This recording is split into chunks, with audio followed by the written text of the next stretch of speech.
Everything you said we already knew, more or less. Well, here's something that you didn't know.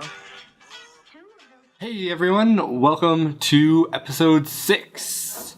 6 weeks of this. I hope you aren't getting tired of it yet. Yeah, thanks for coming back. If you notice, I'm wearing the same shirt and same hair as the last week. I am recording them in the same day. So hope you don't mind. It's just easier with my schedule to maybe do a few a day and then edit and then post them over a little while. And if you hear any noise again, it is Aspen, my dog.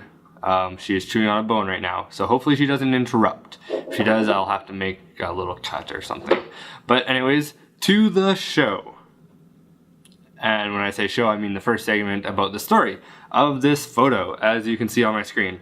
So it's a little different. All my other ones have been landscapes that I've done so far. And then this one is my... Sorry, that's Aspen chasing her ball down the stairs. Okay, sorry about that, everyone. Back to the photo. So, yeah, as I was saying, you can see that this isn't a landscape shot, but rather one of my travel images, a candid photo from when I was in Thailand last year. Thailand was probably one of my favorite countries that we went to, mostly because it just seemed really friendly. Everyone was kind to the tourists. It was very tourist friendly, or North American friendly, because I guess they've had so many tourists. That's the main industry that they have. And so this was in Doi Suthep, just outside of Chiang Mai, and so we went up to this temple, and there were some monks, or some children monks. I'm not sure what you call them. I think child monks might be an appropriate name, that were visiting this temple, and part of their visit they had to march around this little monument.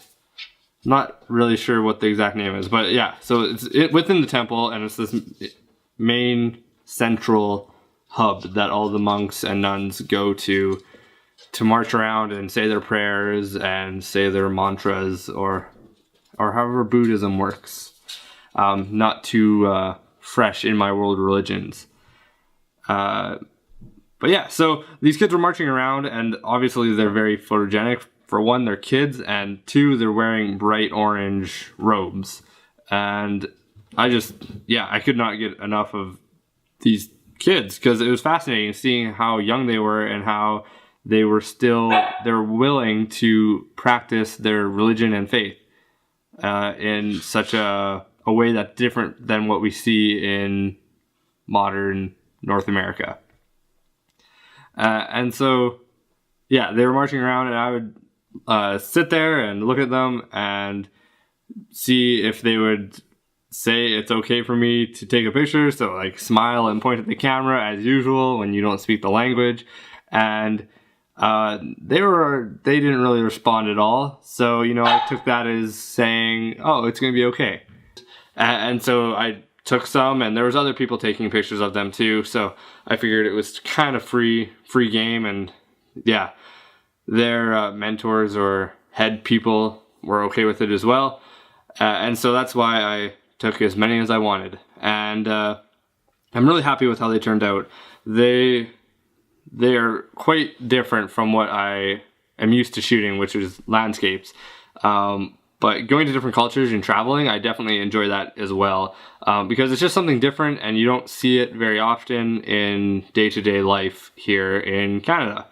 And so yeah, they did a bunch of laps around here, and I just took a ton of shots, and this was one of my favorites, with the boy looking straight at me, the boy in front of him bowing, and then the boys behind him sort of with a curious side glance, and then just with the leading line of this fence and the bright backlit, I want to say pagoda, but I don't think it's a pagoda, because I think that's where they buried the dead queen and king. So bright temple. And let's get we'll start with the settings. I think I need to write down a process of which settings I go in order so that I can make timestamps and you can skip to which your favorite parts are. And again, this week was shorter on the story side, but it might be a little longer in the processing. So I shot at aperture of 2.8, and that was to get just the main boy in focus, and you can see how the boys behind him and the one in front of him aren't super sharp. But it's just, he's the focus, right? I didn't want the other things distracting from it. And then 1/300th or 1/320th of a second, that was to freeze their motion as they're coming towards me. ISO 100, because that's the base and that works. And then 35 millimeters also, again, to not get everything in the field of view, but focus in on this boy as much as I can without switching to, let's say, a 70 to 200 lens and really focusing on him and compressing the boys in the background. I find 35 millimeters is my favorite focal length, possibly. I know for a lot of landscapes it's not quite wide enough, but I find you can make things work with it. Whether that's portraits, whether that's landscapes, like I said. A lot of people will say, like, get a 50 millimeter lens right off the bat, but I much prefer the wider 35 millimeters because it's just a little bit more versatile in the range of photography styles you can accomplish with it. And yeah, so getting into the photo and the edits. So let's go to camera raw defaults. You'll again be surprised at the drastic difference that is about to unfold. Bam! So that's a photo. That's a very bright orange saturated image, and it's somewhat close to what we were seeing, but it's definitely not what I thought was the most visually appealing. And so you can see the drastic difference in the color, the tones, absolutely everything. And maybe you don't like the styling that I did with it, but I found that it somewhat reflected the solemn, stoic vibe that these children had. I'm not sure whether to call them children or kids.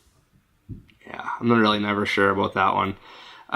Anyways, so they're all fine, and I raised my exposure a little bit, and the contrast I boosted a ton to get detail and really separate between the bright colors and these dark shadows of the kids. Let's bring that back to nothing, and yeah, you can see how it adds a little bit of grit and makes a little bit more separation between these bright highlights and their shaved heads. And then highlights I brought down a lot, and that's mostly to compensate for this bright hot spot where the sun was shining directly on this temple in the gold and lighting it up. And even then, it's still a little distracting, and I would prefer if it wasn't so bright, so then the focus could be 110% on the boy, the main character of the photo. But that's what I got. And then the shadows I left at 0. I could have raised them up, but it would have brought out more detail in the kids, and I like the shadows there. And then whites, again, just to have a little bit of a white point, even though this up here is super bright and white. And I guess the white points are on their clothes. You know, this might have even been before I started looking for white points. But, yeah. So we'll leave it at that. I raised it up a little bit there. And then blacks, I have black points there. And yeah, that looks good. And then clarity, that was to get the gritty feel and the overall aesthetic of the photo. And so that really brings into character his expression, main boy's expression, the boys in the background's expression, and gives their clothes more detail than what was there. And emphasizes the contrast that's in the robes and in the gait here. And then vibrance, you can see I brought that way down, because before everything just seemed super orange and super just like almost washed out orange. Like it looked like there was an orange filter over everything. So you can see right there how yellow and orange it really was. And to me, I'm not a super big fan of yellow tones and casts, but so yeah, that's why I brought that down to 65. The next interesting part is the reds and the oranges. I think the reason I brought those up a little bit was to bring out some more of the color in their rows, because without it, they look not quite true orange to what I was thinking they are, or what I imagined them to be. And then onto the dehaze. When I took this photo and edited it, I don't think dehaze even existed. So that's why there isn't any dehaze, but it's not, you don't really need it for this one. And then the vignette, again, a pretty heavy vignette, I think maybe the heaviest yet, to bring full focus onto the boy's face who's looking straight at me. And looking back at this, it's maybe a little distracting having this sky looking this sort of tone with this brightness here and this, the dark edges where it should be a little brighter. Let's go before. But see, like, it totally changes the vibe of the photo and the feel that you get. With this, you have a very clear focal point and very clear subject. Whereas without it, it's just sort of more flat and your eyes go everywhere. But the vignette helps draw into the center of where your subject is. And my composition here was bottom third, almost right directly in the middle. If you want me to talk a little bit more about my compositional reasoning, let me know, and I can definitely do that. But sometimes it's just what works with the scene. If there's things that I want to eliminate, then I'll just crop them out. And for example, I'll go to the crop here. I'll show you the original crop and how much I actually cropped out. So this definitely isn't optimal. And almost embarrassing to see how much I cropped this photo. But yeah, I guess that was sort of the limitation of the 35mm lens, was that I didn't want to get right up in their face, and a 70mm lens could have worked better.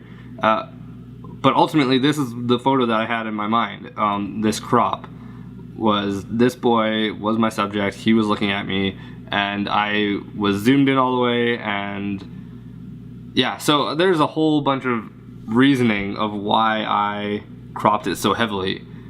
And you might disagree of like, oh man, he cropped it just unbelievably. Like, that's not even like original photo. But if I have the megapixels and I have the vision, but I just have some technical limitations with my camera or my gear, then that's too bad. And I see a crop as being acceptable way to achieve it. And then other than that, I also put a gradient to lower the exposure again up here to get some of that focus off this main temple and the light. But that pretty much sums it up. I don't think I did any other edits. The biggest thing in this photo is the crop. Like, I didn't even realize I cropped it that much originally. I knew I did a lot to the color change because I did not like the color cast that was on there. But the crop was really surprising for me to go back and look at, because usually I try not to crop very much. And this might even just be a testament to how much I've grown from last year, having just the boldness to get closer to things and not be afraid to not be afraid to invade certain spaces in a gentle and respectable way. It's always a dance when you're working with people, especially in different culture, of whether to respect their space, or you always want to respect them and their space, but then also get the captivating photo that tells a story and that intrigues people.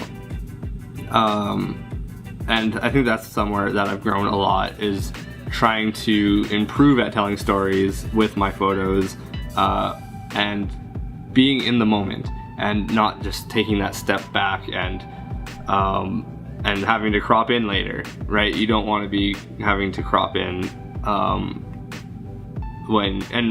because you've removed yourself from the story. You want to be in the story and in the experience. So I think that about sums it up with the edit and the story. Do you like seeing these travel photos? Next week will be another photo from another one of my portfolios. This is from my Asia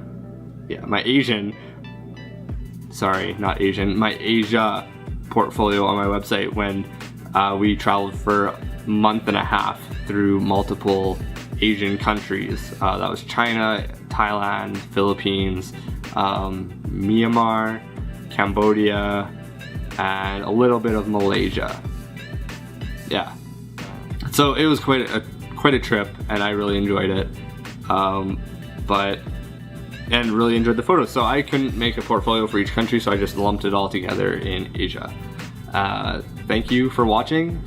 Check out my website if you want to see upcoming photos, and if you want me to do a specific photo, let me know. Just message me or comment below. And you can follow me on Instagram at Mason Unra and Facebook at Mason Unra Photography. And that's about it. Thanks again for watching, everyone. Peace.